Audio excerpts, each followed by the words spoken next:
talaga. Maganda na po ang aming tinatapakan. Di po katulad ng araw, sobrang putik. Pero ngayon po, lahat po nakikita naman ninyo, simentado. Ganda po ang nanamit po ng aming mga batilyo. Batilyo po tawag sa kanila.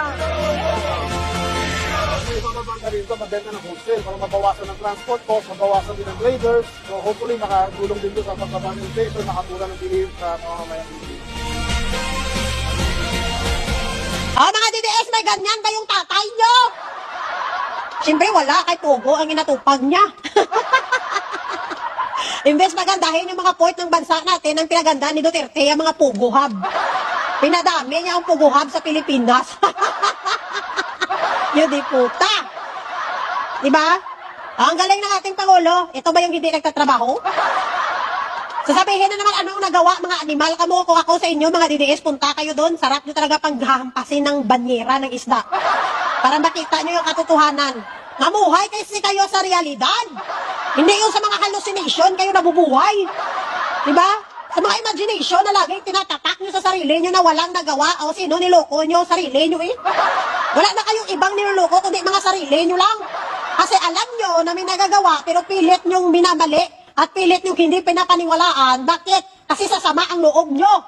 Kasi yun yung mga bagay na hindi nagawa ng tatay nyo.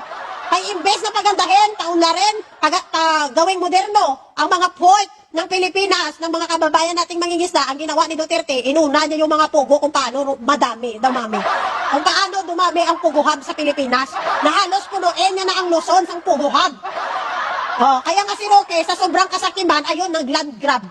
Naging land grabber si Roque para tayuan din ng Pugo Hub. Diba? Ito yung Pangulo natin na hindi talaga iniiwan ng ating mga kababayang mangingisda. Hindi lang po mangingisda, pati po ang ating mga kababayang magsasaka. Kung mapanood mo lahat ng mga video ng Pangulo, makita mo yung mga reaksyon ng mga tao, talagang masayang-masaya sila. Yung mga DDS na niya hindi natuwa. Amot na nun sila kaklase ka mga nilalang ini. Ano klase ng mga tinuga ini na sa tuwing may ginagawang proyekto ang Pangulo na napapakinabangan ng mga Pilipino, ng sambayan ng Pilipino, kinakagalit nila. Hindi sila natutuwa, nadi-disappoint sila. Pag may proyekto ang Pangulo na maganda, hindi sila yung masaya. Ano ka mo man?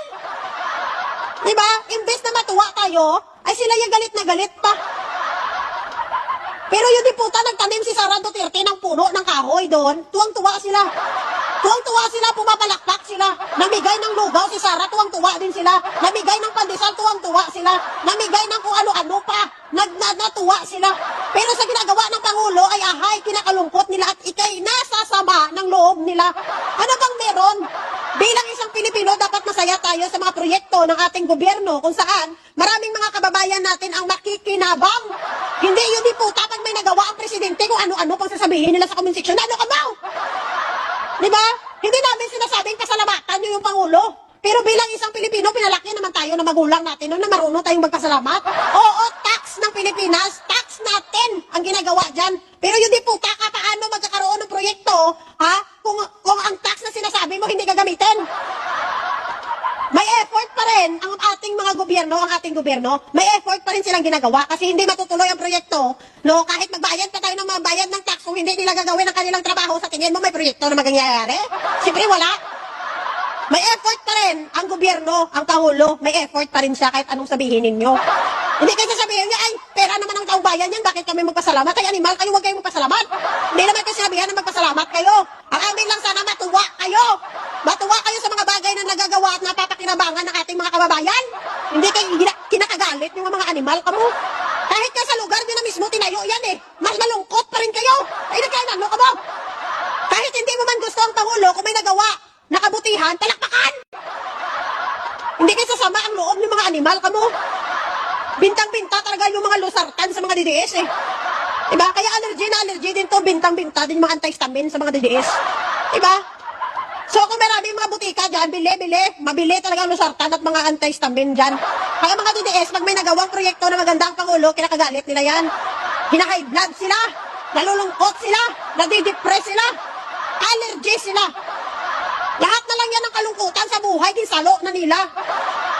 Diba? Imbes na pumalakpak sila ay sa wakas may mapakinabangan, may napuntahan ang pera ng taong bayan, ay mga yung diputa nila kung ano-ano pang sasabihin sa comment section. Anuhan ka mo man, Pilipino ka mo? Iwasan nyo yung pagiging panatiko nyo. Diba? May mga proyekto. Ako pag namin na ginagawa si Sara Duterte, nung pumunta siya sa Burial, ay sabi ko, buti naman, nagpunta ka sa Burial. Nung nagtanim siya ng puno, buti naman nananim ka ng puno, at least napakinabangan ka. Diba? Kahit nakakatawa, na ginagawa ng Vice President yung pangluka lang, pero pinapalakpakan pa rin. Pero di puta, ang dami-dami na nagawa ng Pangulo, sabihin, ano ginawa niya, ano ginawa niya, ano ginawa niya. Mga yun, di puta. Ginagawa niyo yung tanga yung mga sarili niyo kasi alam mo sa sarili mo may nagagawa ang Pangulo kaso lang hindi mo matanggap.